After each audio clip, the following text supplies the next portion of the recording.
Assalamualaikum warahmatullahi wabarakatuh. Perkenalkan, nama saya Nurul Hidayati Kiptia dengan NIM 1211125110084.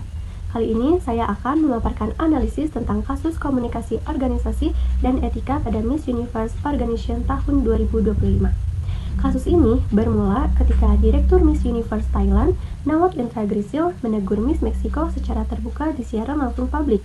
Teguran itu disampaikan dengan nada tinggi dan menggunakan kata-kata yang dianggap merendahkan. Akhirnya, situasi menjadi tegang. Beberapa finalis melakukan walkout dan insiden ini pun menjadi viral hingga mencoreng citra global Miss Universe Organization atau MUO. Kalau kita lihat-lihat dari sisi komunikasi organisasi, tindakan Nawat ini bisa disebut sebagai kesalahan dalam memilih saluran komunikasi. Ia menggunakan media yang bersifat terbuka dan konfrontatif, padahal masalahnya bersifat internal dan pribadi. Seharusnya, masalah seperti ini diselesaikan lewat komunikasi vertikal ke bawah, dengan cara yang lebih profesional dan etis.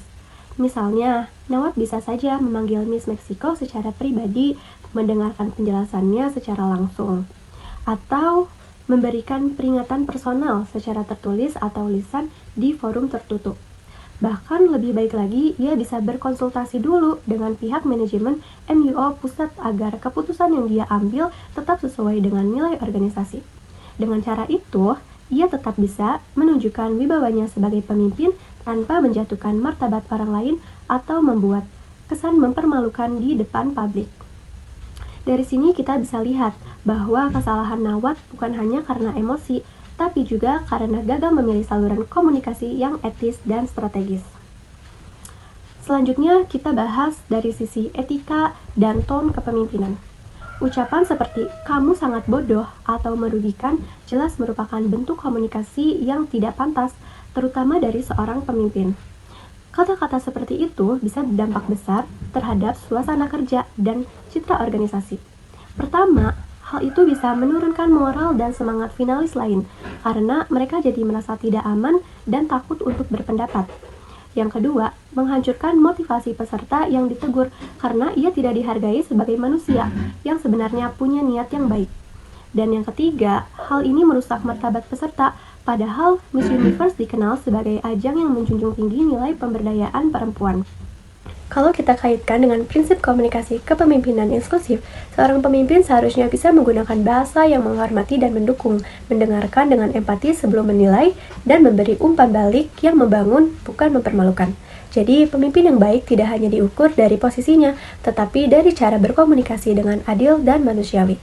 Dalam kasus ini, Nawat gagal menunjukkan hal tersebut, dan akibatnya ia justru bertentangan dengan nilai inti MUO sendiri. Kemudian, kita bisa masuk ke bagian bottom-up feedback atau komunikasi dari bawah ke atas. Aksi walkout yang dilakukan oleh Miss Meksiko dan beberapa finalis lain adalah bentuk komunikasi non-verbal yang sangat kuat. Mereka memang tidak berbicara, tapi tindakan mereka sudah menyampaikan pesan yang jelas, bahwa mereka tidak setuju dengan perilaku yang tidak menghormati. Aksi walkout ini juga bisa dianggap sebagai bentuk protes moral yang menunjukkan bahwa para finalis bukan sekedar peserta, tetapi juga stakeholder yang memiliki martabat dan suara. Tindakan ini memberi tekanan sosial dan dari publik kepada MUO global untuk segera mengambil sikap. Pesan yang mereka sampaikan sederhana tapi tegas. Kami menolak perlakuan yang tidak menghargai, dan kami ingin lingkungan yang profesional, aman, dan menghormati perempuan. Aksi ini juga menjadi simbol bahwa nilai etika dan rasa hormat lebih penting daripada kekuasaan atau jabatan. Dari seluruh peristiwa ini, bisa disimpulkan bahwa komunikasi yang buruk dari seorang pemimpin bisa merubah menjadi krisis organisasi global dalam waktu yang sangat singkat. Masalah utamanya bukan sekedar salah bicara, tapi karena tidak memahami pentingnya komunikasi yang etis dan saluran yang tepat. Solusinya ada 3 hal penting yang bisa kita pelajari. 1. Gunakan komunikasi yang sesuai dan tertutup untuk masalah internal. 2. Tetapkan komunikasi kepemimpinan yang inklusif, yaitu menghormati martabat semua pihak dan mengutamakan empati.